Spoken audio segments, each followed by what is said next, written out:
말씀의 은혜 받겠습니다. 이 새벽에 주신 말씀입니다. 이사야 38장으로 넘어가서 벌써 1절에서부터 8절 말씀 봉독에 올립니다. 그 즈음에 히스기야가 병들어 죽게 되니 아모스 아들 선지자 이사야가 나와 그에게 이르되 여호와께서 이같이 말씀하시되 너는 네 집에 유언하라. 내가 죽고 살지 못하리라 하셨나이다. 히스기야가 얼굴을 벽으로 향하고 여호와께 기도하여 가로되 여호와여 보아오니 내가 주의 앞에서 진실과 전심으로 행하며 주의 목전에서 선하게 행한 것을 추억하옵소서 하고 심히 통곡하니 이에 여호와의 말씀이 이사야에게 임하니라. 가라사대 너는 가서 히스기야에게 이르기를 네 조상 다윗의 하나님 여호와께서 이같이 말씀하시기를 내가 네 기도를 들었고 네 눈물을 보았노라. 내가 네 소안에 15년을 더하고 너와 이 성을 아수르 왕의 손에서 건져내겠고 내가 또 이 성을 보호하리라. 나 여호와가 말한 것을 네게 이를 증거로 이 징조를 네게 주리라. 보라, 아스의 일령표에 나아갔던 해 그림자를 뒤로 10도를 물러가게 하리라 하셨다 하라 하시더니 이에 일령표에 나아갔던 해의 그림자가 10도를 물러가니라. 아멘. 이 38장은 승리 후에 온 역경에 대한 내용인데 앞에 장에서 은혜 받은 대로 믿음이 훌륭한 히스기야 왕이 아수르의 침략으로 고통 중에 있으면서 오직 하나님을 의지하고 기도함으로써 대적 18만 5천 명을 하루아침에 칼 하나 쓰지 않고 하나님께서 직접 죽여주심으로써 큰 승리를 하는 게 있었던 일입니다. 그러니 하나님의 은혜의 큰 체험을 한 후에 그는 죽을 병이 들었어요. 그런데 선지자 이사야가 이 병으로 히스기야가 죽을 테니 유언하라는 말을 전해주었어요. 보통 사람이라면 허무하게 죽는구나 하면서 자포자기하든지 아니면은 하나님도 무심하시지. 내가 하나님을 기쁘시게 해드리기 위해서 신앙생 개혁을 하기 위해 모든 산당도 제거하고 애썼는데 내게 어쩌면 이런 시련을 주십니까 하면서 따지면서 대들든지 할 텐데 이 히스기야는 얼굴을 벽으로 향해서 간절히 하나님께 기도했어요. 그랬더니 그 기도가 그대로 이루어져서 15년을 더 살 수 있도록 만들어 주셨습니다. 이때 히스기야가 하나님께 간절히 기도할 수 있었던 것은 전능하신 하나님을 믿을 뿐만 아니라 국률의 하나님을 믿었기 때문에 그는 그때 자식도 없었기 때문에 자기가 죽으면은 왕계가 다른 집으로 옮겨집니다. 그래서 더욱 간절히 기도한 겁니다. 하나님께서 히스기야의 기도를 들으시고 15년 더 살 동안에 아들을 주셔서 왕위를 그 아들에게 줄 수 있게 하심으로 가계가 이어졌습니다. 왕통이 끊어질 뻔한 대단한 어려움을 하나님께 하함으로 문제를 해결해 주셨어요. 먼저 1절에서 8절까지는 히스기야가 자기의 생명을 위한 기도를 하나님께 드린 내용이 나와 있어요. 그리고 9절부터는 나오는 내용은 기도가 응답되고 난 다음에 너무 감사해서 하나님께 감사의 시를 읊었는데 그것을 적어둔 겁니다. 이 시는 히스기야가 병이 다 나아서 쓴 시가 아닙니다.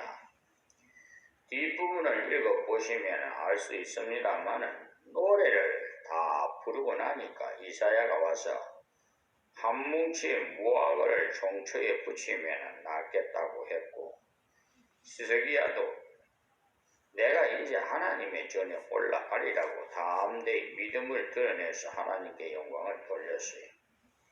이 사실을 볼 때 기도의 응답과 성취는 약간의 차이가 있다는 것을 알 수가 있어요. 기도를 했을 때 하나님께서 응답으로 내가 구한 대로 너에게 주겠노라는 의미로 마음에 감동을 주실 수도 있고 성경 말씀으로 깨닫게 하시는 수도 있고 생활 속에서 섭리의 환경을 살펴볼 때 알 수 있게 하는 수도 있습니다.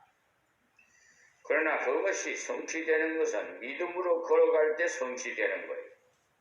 이때 히스기야가 종초에 무화과를 안 붙인다고 병이 안 나을까라고 생각하는 분도 있는데 그렇게 했으면 안 났습니다.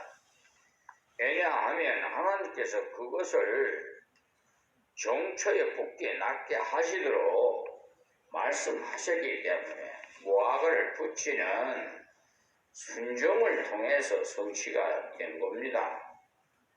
많은 성도들이 하나님께 기도하느에 응답되어서 성취될 것이라고 깨달아졌는데도 불구하고 믿음으로 순종치 않는 경우가 어쩌나 많은지 몰라요. 그럴 때 실패합니다. 이번 기회에 히스기야의 귀한 기도와 함께 그 기도의 성취를 배워서 순종하는 여러분이 되시기를 바랍니다. 히스기야는 외적인 문제인 큰 전쟁도 기도로 이겼지만 자기를 이기는 것도 기도로 이겼어요. 보통 자기 몸에 큰 병이 들면 원망을 잘해요. 그러나 히스기야는 원망하기 전에 기도했어요. 사람 만나기 전에 기도했습니다. 의사 부르기 전에 기도했어요. 하나님께 먼저 기도했더니 하나님께서 긍휼히 여기서 큰 은총을 베풀어 주심으로써 오고 오는 모든 성도들에게 어떤 문제라도 먼저 기도할 것을 가르쳐 주셨습니다.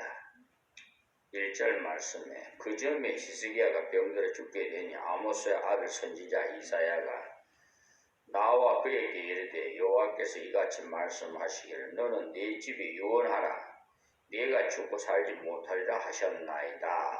아멘. 여기에서 그 점에라는 것은요 이 역경을 만난 때를 설명하는 겁니다. 그러니 큰 승리를 얻은 후에라는 말이죠. 앞에서 말씀드린 대로 18만 5천 명의 아수르 대군을 하나님의 간섭으로 이긴 체험을 한 점 말하는 것입니다. 히스기야가 만난 역경의 원인에 대해서는 성경을 연구한 학자들 간에 많은 의견이 갈립니다. 하나님께서 왜 히스기야가 병들도록 놔두셨을까?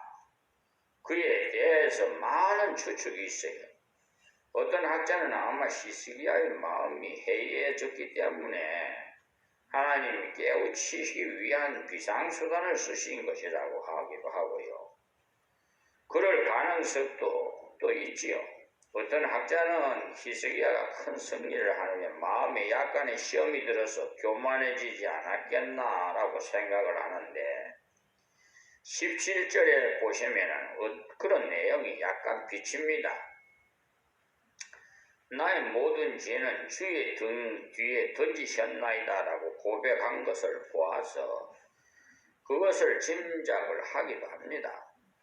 39장에도 보시면 히스기야도 특별한 사람이 아니라 우리와 똑같은 부족한 인간이라는 것을 알 수가 있어요. 그가 죽을 병에서 나았을 즈음에 바벨론에서 평화사절단이 왔습니다.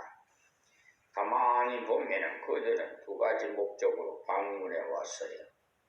하나는 히스기야가 어떻게 그렇게 강한 아수르를 이겼을까 하고 그에게 굉장한 비밀 무기가 있는 모양인데 그것을 알아낼 목적이 엿보이고 또 하나는 히스기야가 병들어 꼭 죽는다고 했는데 저렇게 멀쩡하게 나왔으니 신비스러운 약이 있든지 아니면 신비한 비법이 있는 모양 같은데 알아보고자 한 것을 알 수 있습니다.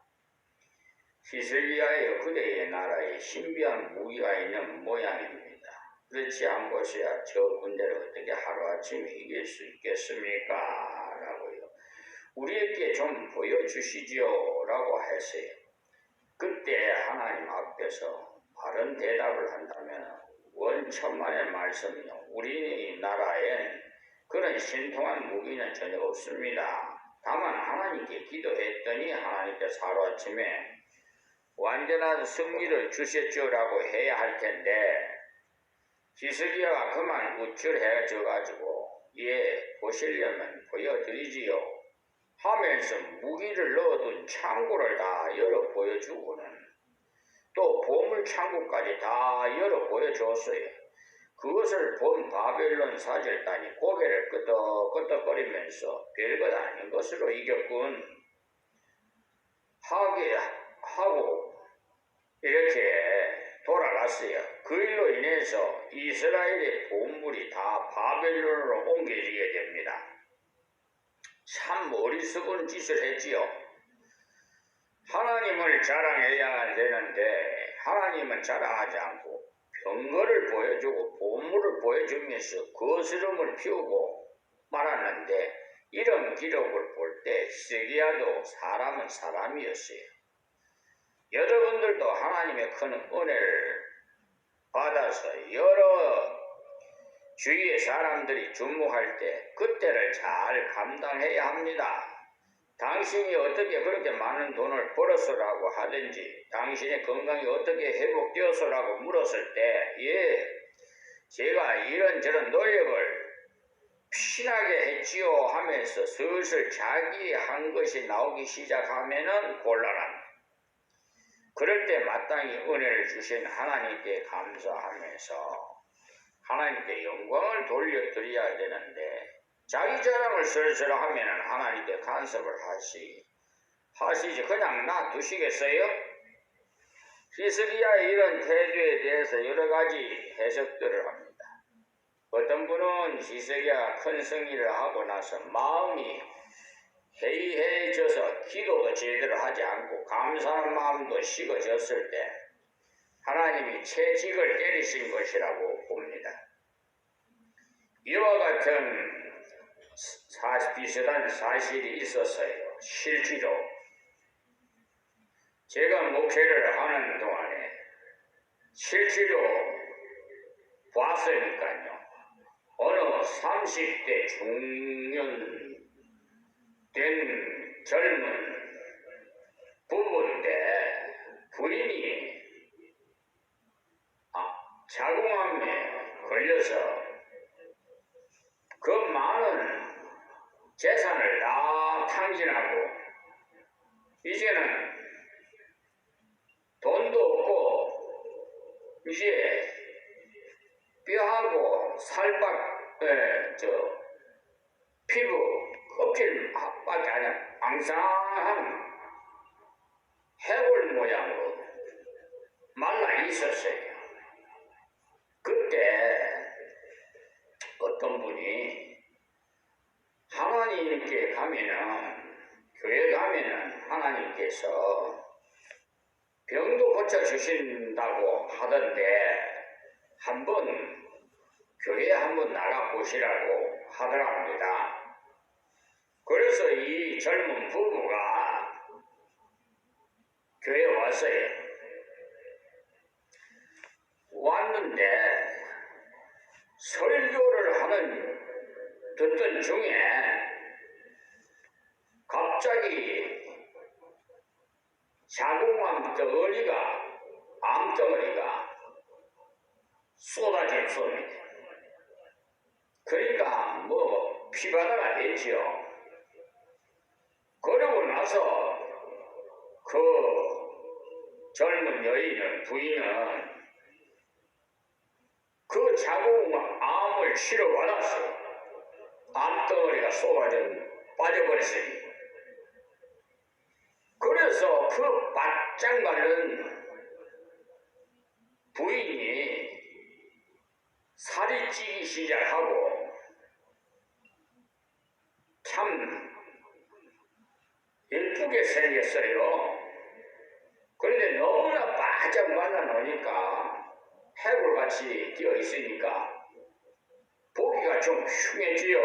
그러니까 그때 당시 미니스커트를 입을 당시인데 치마도 못 입고 바지만 입고 다녔었는데 아니 하나님께서 치료해 주시니까 이제 살이 찌고 얼굴도 그냥 거동거동하게 살이 찌고 하니까 예뻐지기 시작하니까 미니스커트를 입고 이제 교회에 출근한 예배드리러 이제 나오게 됐어요.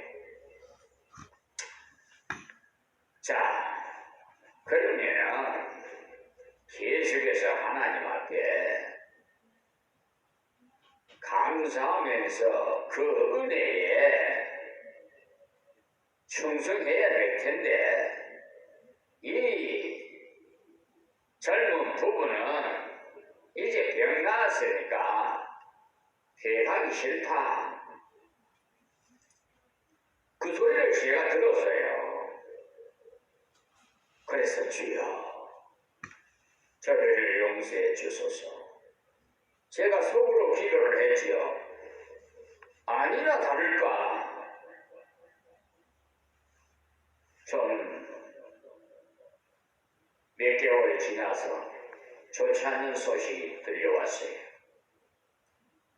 죽었다고. 그런 비유가 마음이 아팠습니다. 병을 고쳐주면은 그 은혜에 생명을 다해서 이 세상 사는 동안 주님 앞에 봉사해야 될 거 아닙니까? 그것이 사람의 본분이에요. 짐승보다도 못한 사람들이 얼마나 우리 주위에 많은지 몰라요. 은혜를 원수로 갚는 자가 있지를 않나. 배신하는 자가 있지를 않나. 여러분, 윤석열 대통령도 문재인 정부 때, 아니 박근혜 정부 때인가 밀병이 가져가고 저 지방에 하천대가 내려가 있었어요. 그런 것을 문재인 정부에서 문재인 대통령이 불러올려서 검찰총장까지 만들어줬어요. 부인 김건희 여사가 한 말도 있어요. 대통령 된 것도 다 문재인 대통령 때문이라고 하는 말도 내가 간접적으로 들어봤어요. 그런 은혜를 받았으면 은혜에 보답은 못할 망정 지금 어떻게 하고 있어요? 문재인 정부인 모조리 다 그냥 감옥에 보내려고 수사에 그냥 그동안 나라와 국민을 위해서 생명을 위해서 헌신하고 봉사해야 할 대통령이 이태원 참사를 겪고도 해외 선방에서도 해외 위신 기자가 뭐라고 하는 줄 압니까? 창피스러워서 이 말까지 못하겠습니다만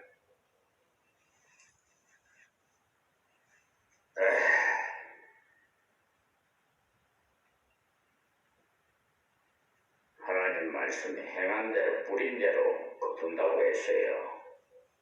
분명히 수레바퀴가 돌아가듯이 돌아갑니다. 이 세계가 항상 이 세상에 머물고 있는 것이 아니에요. 언제 저 세상에 갈지 몰라요. 그런데 무슨 욕심들이 많고 원수가 많은지 그렇게 남을 괴롭히고 그래서 되겠습니까? 그런 것을 볼 때 소식을 접할 때마다 마음이 아픕니다.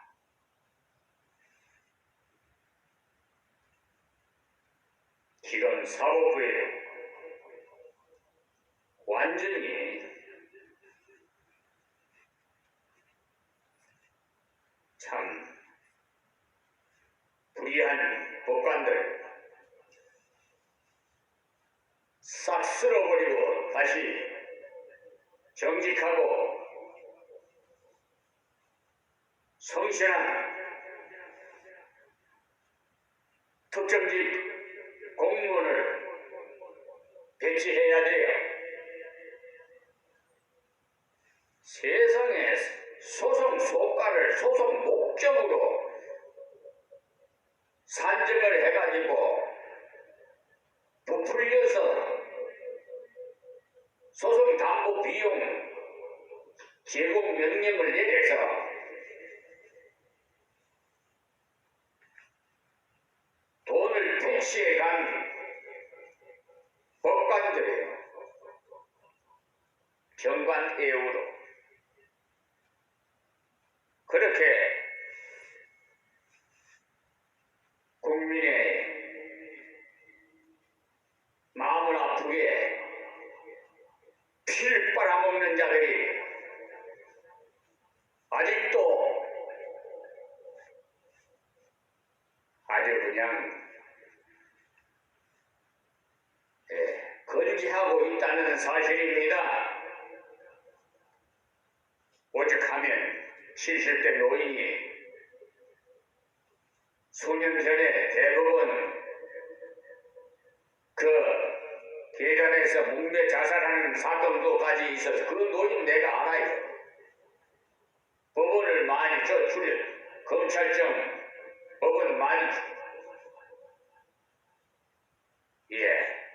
다녔기 때문에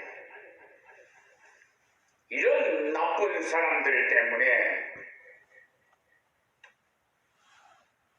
가정이 파괴되고 극단적인 길로 갈 수밖에 없고 심지어 어느 검사는 목상에서 투신 자살하는 사람 경우도 생기고 요즘 편을 갈라가지고 내 마음에 안 들면 무조건 먼지를 털어서라도 어떻게 하든지 감옥에다가 집어넣어야 속이 풀리는 그런 시대가 됐어요. 서로 협치하고 서로 배려하고 남을 나보다 낮게 여기고 하는 그런 하나님의 말씀은 벌써 이 세상에 없어요. 전부 마귀 사탄 귀신들이 앞제비 노릇을 하고 있어요.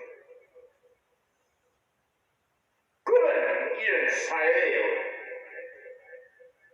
서양 엘리야 시대 때 7,000명을 남겨뒀던 하나님의 종이 있다는 사실을 명심하시기 바랍니다. 그분들을 이 세상에서 건재하게 살릴지 모르지만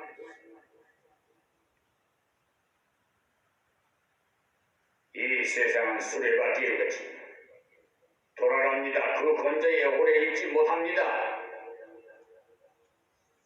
모든 권력은 국민으로부터 나와요.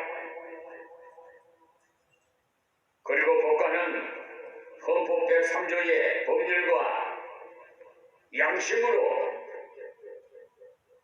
독립해서 판단한다고 되어 있어요. 이런 권력을 남용해서 정관예우로 분명하게 입증서류가 소송 소가를 소송 목적으로 기망해서 속여서 산정을 한 것이 입증이 되고 패치가 해간 물질도 다 입증서류가 다 있는데도 불의한 양심도 없는 짐승보다도 못한 자들이 있어요. 짐승은 양심이 없습니다.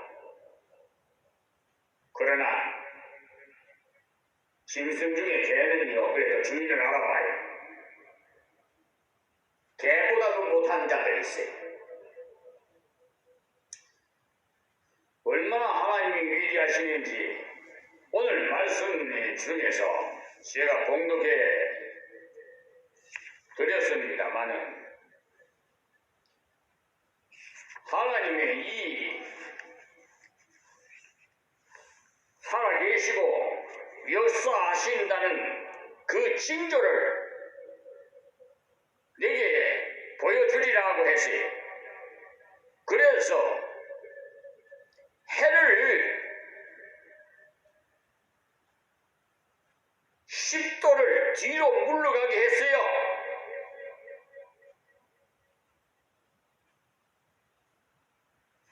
어느 누가 해를 움직일 수가 있어요? 공정과 자전을 하는 이 지구 세계를 누가 만드셨어요? 누가 지금 다스리고 있어요? 우리 인생을 누가 지으셨어요? 우리를 지으신 하나님을 섬겨야 하겠건만 아직도 어리석은 백성들이 사람이 정으로 쪼아 만든 조각상 앞에 금칠해놓은 것, 은실을 해놓은 것, 황금색 칠해놓은 것 위에다가 두 손으로 싹싹 빌면서 복을 달라고 귀신한테 아니 사람이 만드는 나보다도 사람보다도 못한 것한테 복을 빌리고 있어요. 또 천주교에서는 마리아 동상 앞에서 동상을 만들어 가지고 거기다가 그 미사실에 들어가기 전에 고개를 숙여서 전하는 것을 보면 참으로 하나님께서 얼마나 탄식하시는지 모르겠습니다. 분명히 주님 재림하셔서 최후의 심판을 해서 하나님 믿는 백성도 구원은 받되 불 속에서 구원받을 줄 알으라고 했어요. 불 속이 음부 아닙니까? 지옥 같은 데로 간단 말이에요. 예수를 믿어도 똑바로 믿어야지.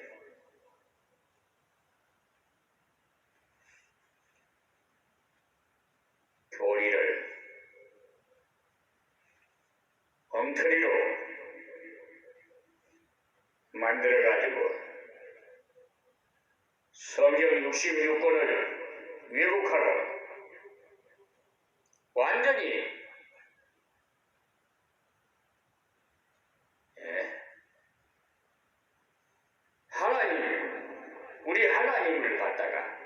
하나님이 계시다는 식으로 번역을 해야 해요. 다니엘서 3장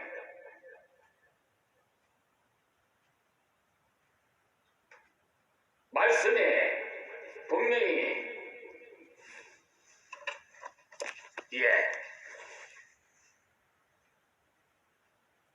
17절에 기록되어 있습니다. 이렇게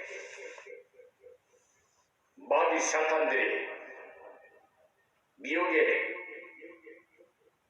빠진 자들이 목사가 많단 말이에요. 목사면 다 목사인 줄 아십니까? 거짓 선지자들이 얼마나 많은지 몰라요.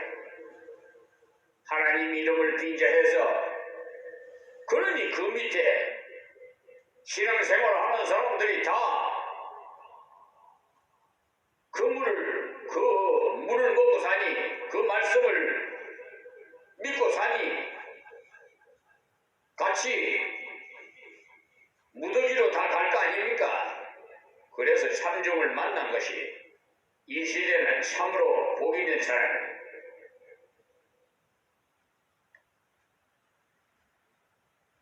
우리 하나님은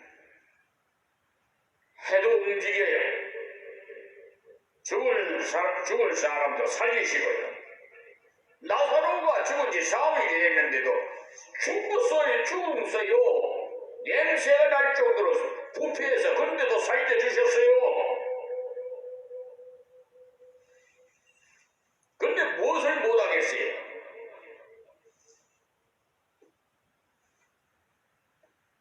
이때 하나님의 뜻을 진실하게 히스기야에게 전해준 이사야도 참으로 귀한 일을 하세요. 왜냐? 히스기야가 이사야의 말을 듣고 하나님께 간절히 기도하니까 하나님께서 이사야야 히스기야에게 가서 앞으로 15년을 더 산다고 해라 했을 때 그대로 다시 가서 하나님 말씀을 주시는 대로 전했어요. 조금 전에 가서 하나님께 죽는다고 하시더라고. 다 말했는데 조금 지나서 다시 가서 15년을 더 산다고 하신다고 해야 하니 이때 얼마든지 하나님께 이렇게 항변할 수 있을 것입니다. 하나님, 제가 선지자인데 금방 죽는다고 했다. 금방 안 죽는다고 하면 제가 무엇이 됩니까? 라고 말입니다. 그런데 이사야는 그렇게 하지 않고 그대로 가서 전했어요. 그것이 바로 진실한 선지자의 태도, 목소란 말입니다. 선지자는 하나님의 대언자이기 때문에 하나님의 뜻을 그대로 대언해야 하는 것이지 자기 생각을 첨가해서 이러쿵저러쿵 하는 것이 아니에요. 만약에 이사야가 인간적으로 생각했다면 임금 치료도 열심히 해보시지요 라고 했을 겁니다. 그 사람에게 낙심을 주지 않기 위해서 말입니다. 어떤 사람이 병 때문에 연약해져 있는데 사실대로 다 말해주면 낙심이 돼서 주저앉아 버리면 어쩌지 하는 그 염려가 들겠지만 그것은 사람 생각이고 하나님께서는 목사가 그를 사랑하는 것보다 더 사랑하시기 때문에